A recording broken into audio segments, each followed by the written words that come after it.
So please feel free to, speak up, raise a hand, answer a question in the chat or verbally, but wanted to just say, first of all, welcome to everyone. Thank you so much for taking time out of your busy schedules to join this Lunch and Learn. As most of you probably know, if you've made it here already, the topic of the day is posters, talking about scientific posters and abstract submissions. I think as we've seen the conference calendar ramping up again, a lot more symposium coming forward, we want to ensure that we have an opportunity to answer your questions about posters. We do have an upcoming poster opportunity at our Rare Drug Development Symposium, which we're happy to answer questions on, but this is also an opportunity if you have questions beyond our poster presentations. And so I wanted to just kick off with that. We do have everyone muted for now just to reduce background noise. I think we've all got busy lives in our backgrounds as well. But without further ado, I just wanted to open by welcoming all of you and introducing your discussion leaders for the day. So my name is Ann Wolf, for anyone who might not know me. I am the Manager of Strategic Advancement here at Global Genes, which is really just a fancy way of saying that I work on a lot of our events and partnerships and alliance building. And I'm also joined here by my colleague Parvathy, who is our Foundation Alliance Manager, who I would imagine pretty much everyone may know on this call already. So we'll keep our introductions short, but without further ado, I wanted to ask Charlie and Claire if you could each, maybe starting with Charlie, just share a little bit of your background, where you're coming into this conversation, any fun facts about posters, and how you got involved with Rare. We'll keep it informal. Okay, thank you, Ann. Hi, I'm Charlie Hoffman. I'm a professor of biology at Boston College. And frankly, I would describe myself as a yeast geneticist. For many years, my lab was doing very basic research in understanding how yeast sense glucose, the sugar in its environment. But about 15 years ago, we decided that we should pivot a bit from studying yeast to using our yeast and the tools that we had developed to study proteins from other organisms involved in making or destroying cyclic nucleotides, which are a type of signaling molecule. And that was what we were studying in the yeast. But in developing these platforms for these foreign proteins, we were able to do small molecule screens. So we've done screens of up to 240,000 compounds for things that can affect the activity of, as I say, proteins that either make or destroy these molecules. Again, I got into it without a particular disease in mind, because these signaling pathways are involved in all kinds of diseases and involved in inflammation, which is a part of many diseases.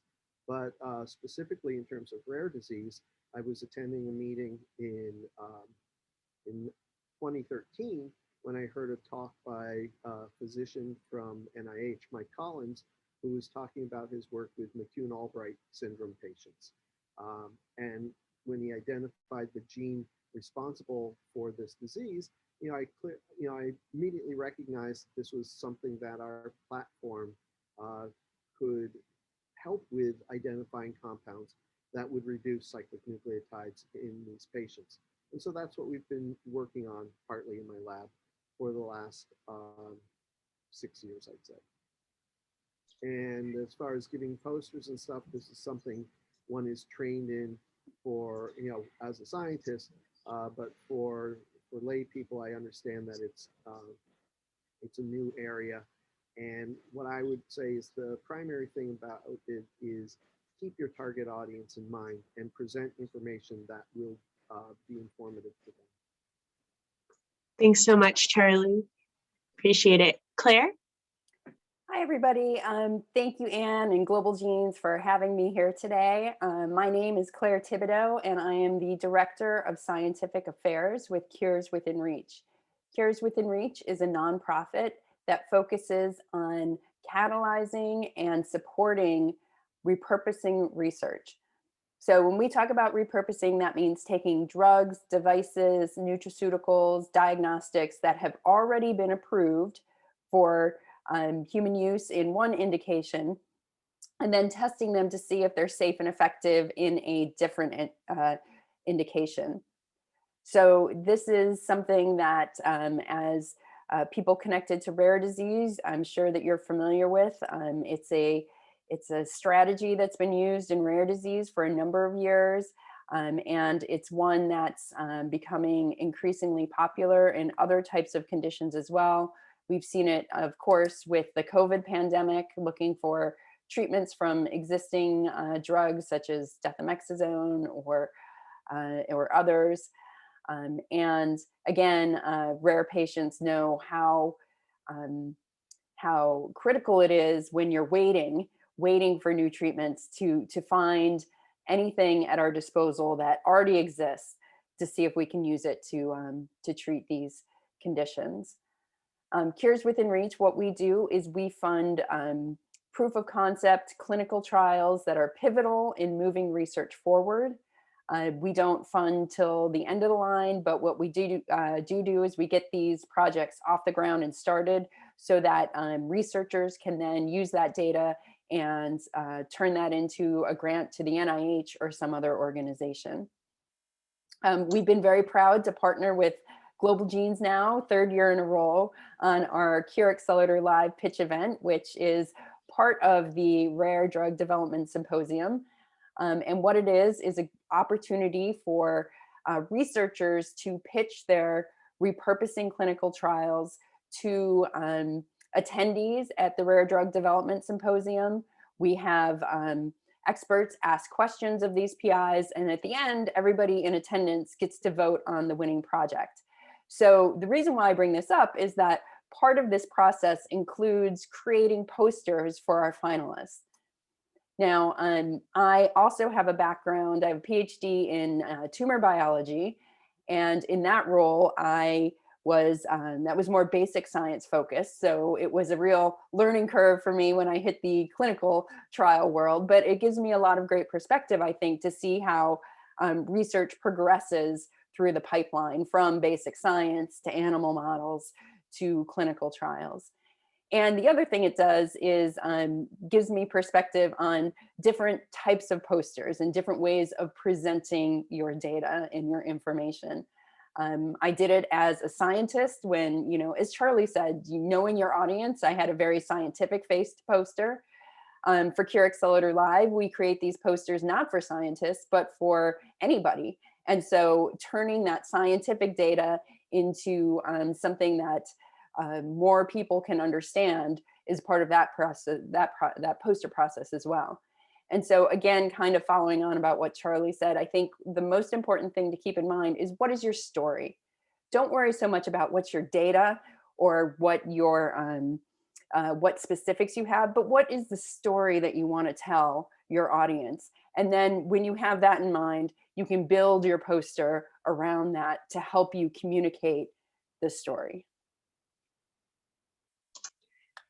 Thank you so much, Claire. I think those are all really great points. And so I want to just, encourage folks, if you do have questions, please jump in at any point. We have a couple of, I think, general questions that I know we wanted to address, so we'll start with those, but feel free to jump in. We really want this to be a time that's helpful for you.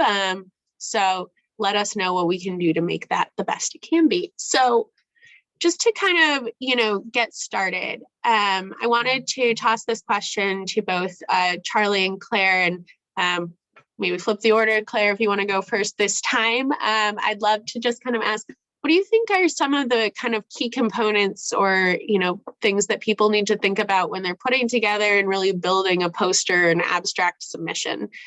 What are the, is there key components, things that maybe people don't always think about that you might be able to share?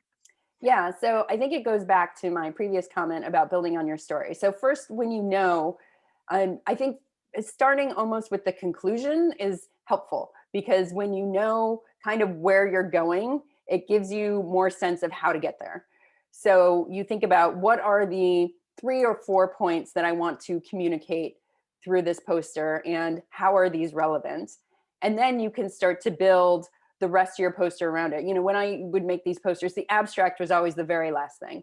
You know, I think it's very tempting to start with the abstract, but it's really, it writes itself when you have it last. So I kind of built it from the bottom up. Start with the conclusions, then, okay, what information do I have? What data do I have? What source of information can I share to help explain these conclusions and why they're important? And then from there, you can put the abstract on the top as a nice little summary overview kind of statement. I think it's really important to include graphics. You know, people, when they're looking at posters, you know, they're looking at them, they're physically looking at them. So charts, figures, graphs, but also keep in mind to make them as less busy as possible. I think it's very tempting to try and put in the graph that has the most lines or something like that, but simple is better, straightforward is better, so that even if somebody is just walking by and they happen to turn their head and they see a visual that will bring them in or communicate something to them, that's always helpful. So I'll let Charlie take it from there. Thanks, Claire. Yeah, so I agree that probably the last thing to write is the abstract, but just don't forget how important that is, because sometimes when you're writing things as you get, or you're working on a project, as you get to the last stage, you're a bit exhausted, and the very last section is not as highly refined as potentially the other stuff because you put more time into it. Keep in mind the abstract is going to be the first thing people read, and it potentially is going to be the only thing people read. So if your abstract doesn't end with a really strong statement to convince people that they should continue reading, they may, you know, look through that and then keep moving. So that certainly has been the advice I've gotten in terms of publishing papers too. If the person reads that last sentence of your abstract and they're not very excited, chances are you might not publish that paper in that journal.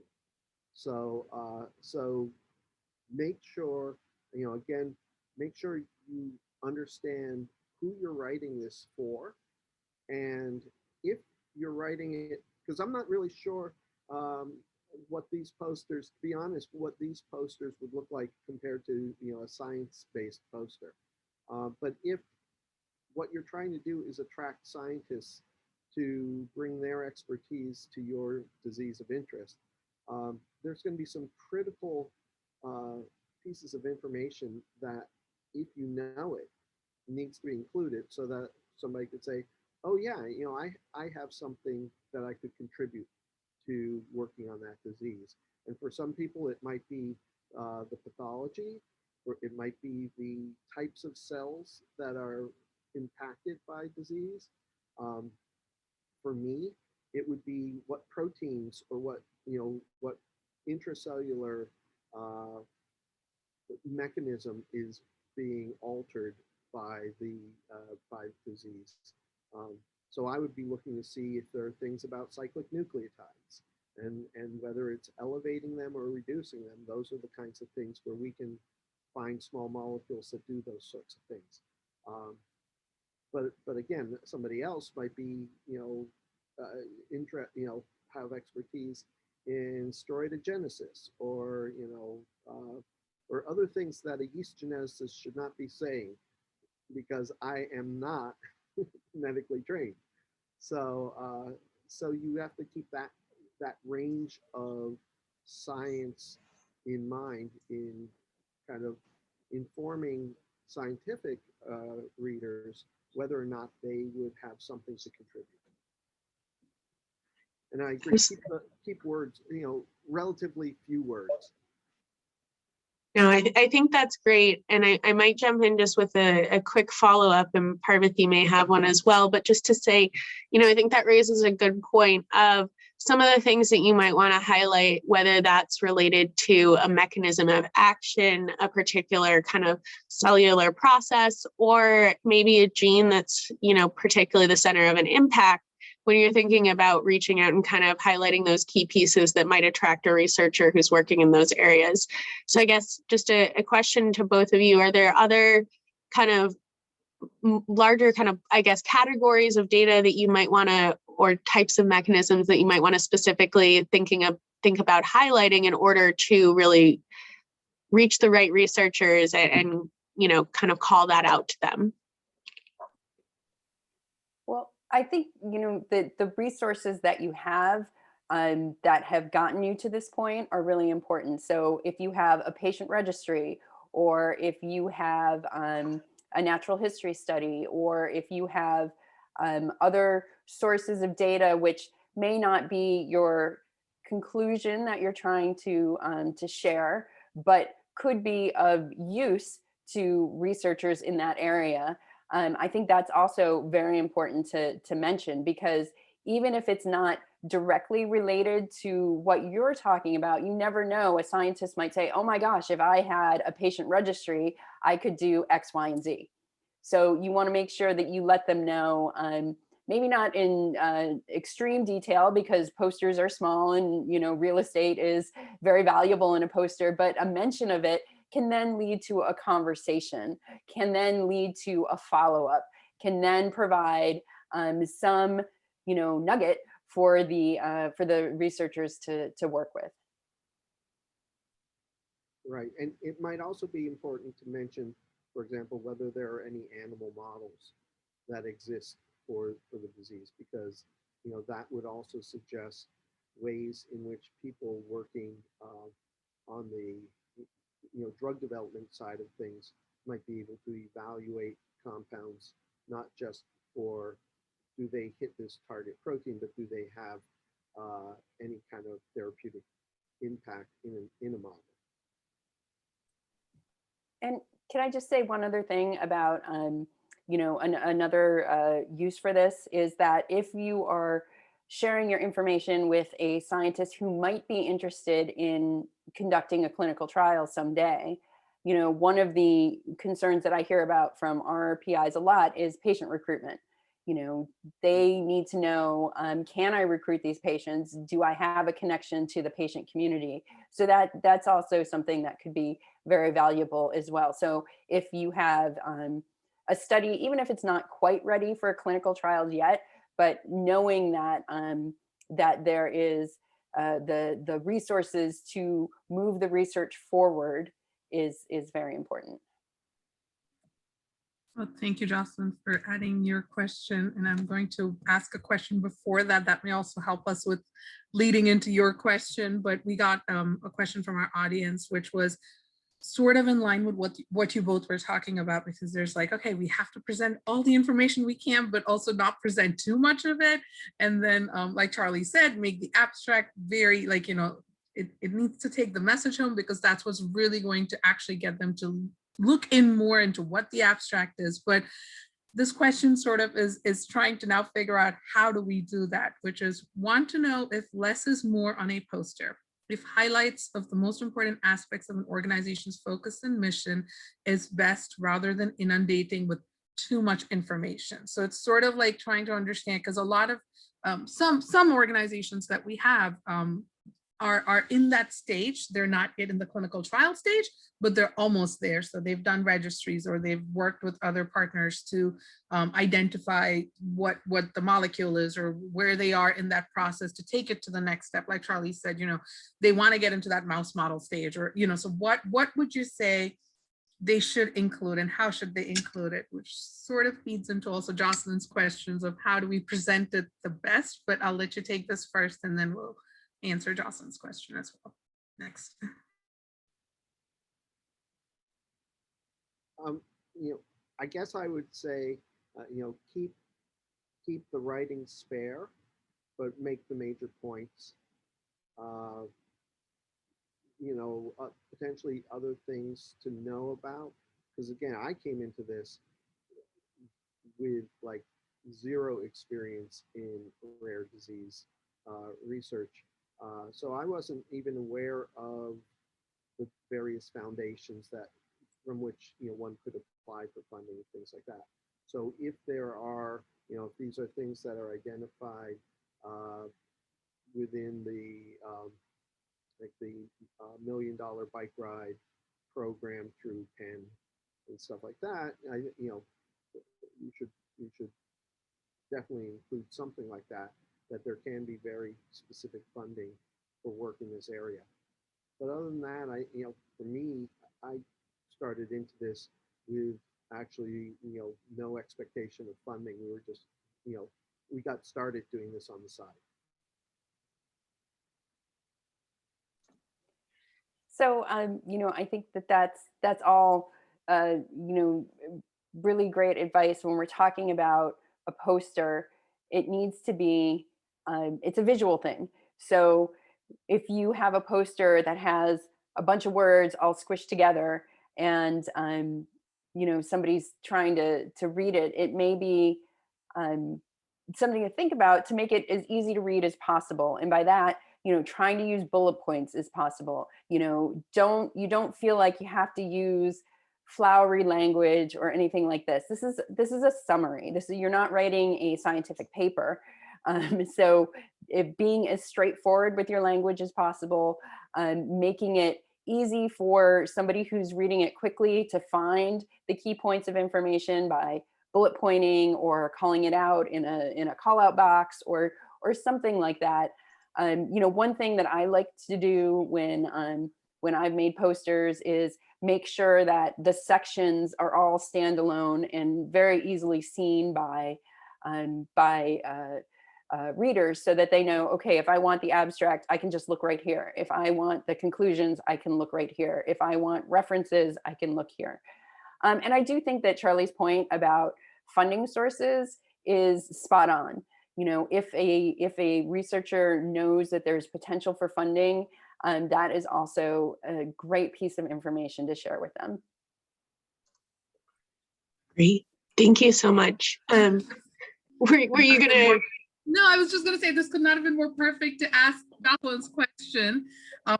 What should a poster, is there there's another question. Okay, is there a software tool or design or creative site that's user-friendly or cost-effective, for creating scientific research poster? And then I had another question a member asked me about this topic was, are there grant writers or scientific people who create posters? So any insight that you may have for these two questions for folks who don't do this on normally and would like to create more impact. I just make my posters using PowerPoint, and various conferences will have different requirements in terms of size and shape of posters and stuff like that. So as with anything, read the rules. Don't make something. I assume someday we're going to go back to having conferences in person, but if they say the poster should be 4 feet tall by 3 feet wide, make a template that fits that. And I suspect there are other things out there, but I've just that's not been my experience to use them. So. Yeah, I agree. PowerPoint, you can customize the size to whatever is the requirements, as Charlie said. It's very straightforward. Once you have a template, there's no need to recreate the wheel. I think that most conferences either they'll have very standard requirements. The biggest thing is it landscape or portrait? Make sure to think about that. You don't want to bring the wrong layout to your conference. And I don't know about others who do this. I think that it's something that you're taught when you're going to to get your PhD, and that you do all the time in academia. I don't know that others outside do it, but I think that once you've created a template, it's pretty easy to recreate. It's really not that difficult. If you've ever attended a scientific conference or a rare drug development symposium, I suggest kind of taking a look at what other people have done and, kind of recreate your own template and ideas and layouts based on what you like from other posters, what you think works well, and what you think is a strong communication style. And kind of, I know that's what I did a lot. I would say, okay, I like this element of this poster, I like this element of that poster, and I put together sort of my own template from there. And like I said, once you have that, then you're good to go. Mhm. I think that's all really great. And I would say primarily most of the posters do typically come from just a PDF version of a PowerPoint slide. I think you can also just use Adobe just from my own knowledge of Adobe, you can just directly create a PDF if you want. I think that is a paid version. PowerPoint, obviously, if you have it, is a really great free option, and then you just can save it as a PDF. But I did also just want to say regarding the question in terms of folks that can support writing some of these pieces. Anecdotally, I know that there are many folks that work under the title of kind of independent medical writer, and that might be someone that you'd want to look for if you were really nervous about putting together the actual writing or wanted someone with a background specifically in that kind of field to give you some feedback. And I think medical writers, especially if they have a background in rare, tend to be trained to really look over what is going to be that right angle for the audience based on, the data that you're trying to put forward. And I wanted to just also ask a question, and I might start with Claire on this one, because I know you've worked with a lot of patient groups as well, specifically on posters, but when you're thinking about a newer rare disease foundation that's just getting started, really trying to share what they've done so far, but doesn't have a registry or no animal model, but are working towards that, is there something that they can share to really kind of get that ball rolling at this point? Excuse me. And what types of scientific information and some of those more kind of basic research inceptual stages of moving things forward, how can you really share that information forward? Yeah, that's a really great question, especially for rare disease groups that are just getting started. I talk to a lot of rare disease patients who or parents who have a child that's diagnosed with a rare disease, and so they want to do something, and they've created a foundation, and now they're not quite sure what to do next. So I think in that situation, first of all, telling the story, your own personal story, is always impactful, whether you're talking to a researcher, whether you're talking to a potential funder, whether you're talking to your neighbor next door, is kind of sharing that story. But then also talking about what you know about that disease already. So rare disease parents are always experts on their disease, as are rare disease patients. So what have you found out? Who have you talked to? Is there experiences that you can share? And then I think it's also fair to be upfront and say, you know what, this is what I'd like to do. I'd love to connect with somebody who can, help advance this, provide guidance, work with us as a group to really help move this forward, because this is the potential impact of this research. I think, I'm sure Charlie will talk more about this, is that when researchers who aren't necessarily in the rare space, they don't understand the impact that their research can have, that, what they do can be incredibly important, not only to a single person, but in moving a field that there's not much known about, really moving it forward and really starting to build something at that point. So, by sharing, what you hope to do, this is what I have, this is what I need, how can you help? And appeal in that way to your audience as well, I think is very engaging, because people ultimately want to help.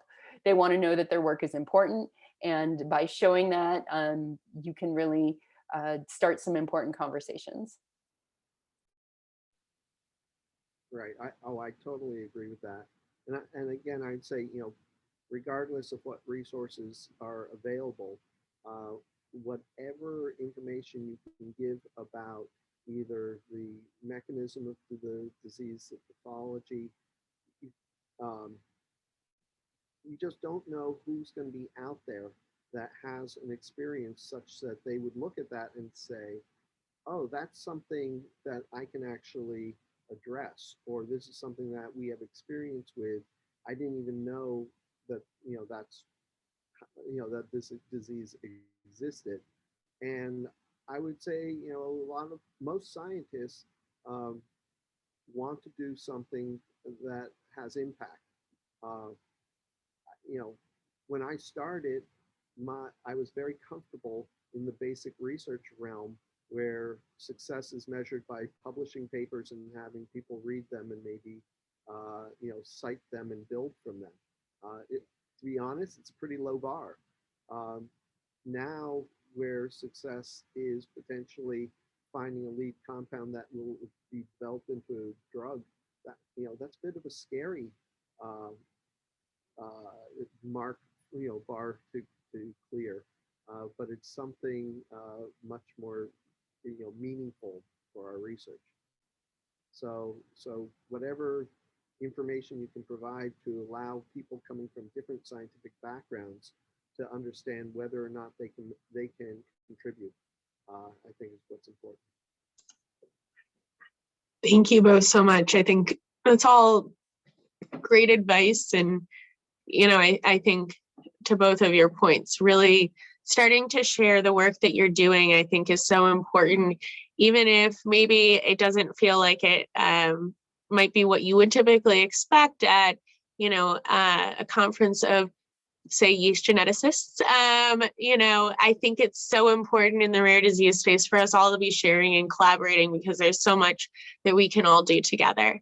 But I wanted to also just ask another quick question to both of you, and I'll start with Charlie this time. But what is something unique that maybe you've seen on a poster that has really stood out to you, or kind of driven that message of or story of the poster home?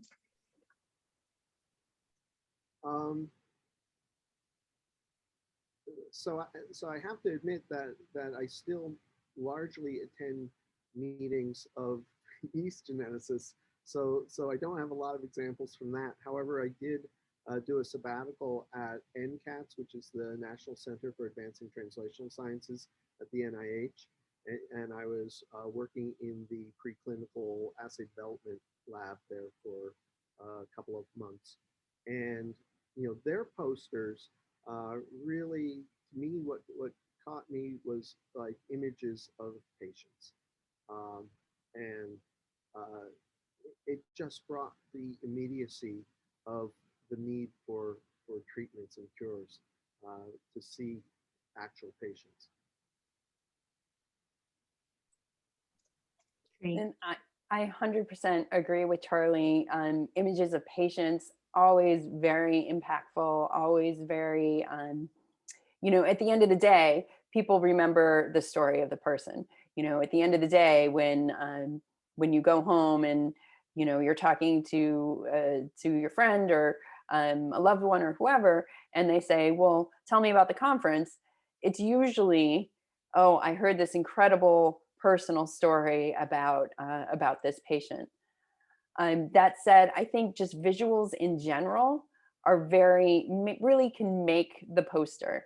If you have a clear and concise image that can either show an amazing response in an animal model, or maybe it shows kind of a timeline of your vision of what you would like to achieve with your idea that you're trying to get off the ground, or it's a collage of patients who need to be helped.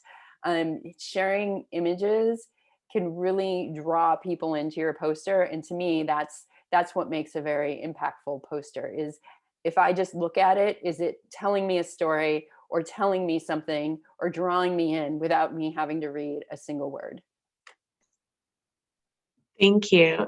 And so I know we have about 7 minutes left, so we're gonna run through the last couple of questions, but we have a bunch of great ones. And so, Nisha, did you raise your hand? Sorry. I think you. Yeah, If there are other questions, please go ahead. I can go at the end also. That's fine. Okay. Go ahead, Nisha. We'll start there. Okay. So basically, my question was, I come from a basic science background. I have a PhD. I've got my postdoc, so I know how it works in the scientific world. And now I work for a rare disease organization, which is relatively new, and we're trying to present the work there. So I understand uh, the hesitation from both sides. So what I'm trying to ask is, where do you reach a balance, when you are a rare disease person, a non-scientific person, and you want to reach out to the scientific community, especially in this virtual context, because otherwise you have your data and your images, and that's what catches the attention. But otherwise, considering that everything's virtual nowadays, what would one do differently than earlier, in a normal context where people are just standing around with wine and cheese? But then, what's different now? Well, we haven't figured out the wine delivery system despite our best efforts, but I promise you that we are still working on it. But I think one of the things that we try and do, at least at the program, is offer a chat box within each of the posters so that there's an opportunity. And I think both Claire and Charlie have kind of seen some of that from the back end in the past, and really trying to carve out time in the agenda to make sure that we're pushing people to say, hey, this is your time to go. This is really important. We want you to make sure that you have an opportunity to engage. But Charlie and Claire, welcome your additional thoughts as well. I think one thing that's changed, which is really important, is now we have the ability for people to take these posters and look at them later. In a real world situation, you're trying to make the rounds, and maybe you say, oh, I'm going to make it to this poster, and then you never do. Here's an opportunity for us to go beyond the actual events and have this poster as kind of a leave behind, if you will, to be referenced later. So I think when you're thinking about what to put in there, it's not just what do I want to say in this moment, but what do I want to say that will that somebody can look back on later and be like, oh, I missed this poster, but I'm reading it now. How do I get in touch with this person? How do I make a connection? How can I revisit this now that I've had a moment to sit down and take a look at it? So I would suggest keeping that in mind. And I don't really have anything to add other than to reinforce what Anne said about the chat boxes. Have been very useful way to talk to people. Because sometimes actually in a non-virtual meeting, it can be hard to have a conversation during a poster session, because poster sessions can be really loud. And so you may have a much harder time in person making a connection than you would in a virtual meeting. And I will say, I think last year we had a lot of people who asked to see the posters afterwards, or were like, I think I missed the download. Could you send me this one that was about X topic? It was so great. So, I think those are really great to be able to share out. But I want to just get through our last couple of questions. And so I know we have a question from Mukti on how do we share the poster to the target audience, and maybe the root of that question might be, how do you kind of find the right audience for your poster as well? No, I'd say the title of the posters is critical. And obviously attending the right meetings, because if you're not at the right meeting, you don't have a target audience.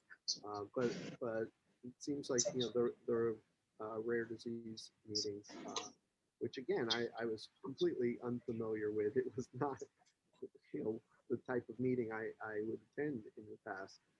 But these seem to be, perfectly designed for bringing communities and scientists together. Mm-hmm. And I will just add that if anyone wants to talk about meetings further, I'm always happy to chat. I've been working in events for over a decade in the Boston area. So I'm always happy to talk about like how to find an event or what to look for, or what the heck does that mean? All of that good stuff. Claire?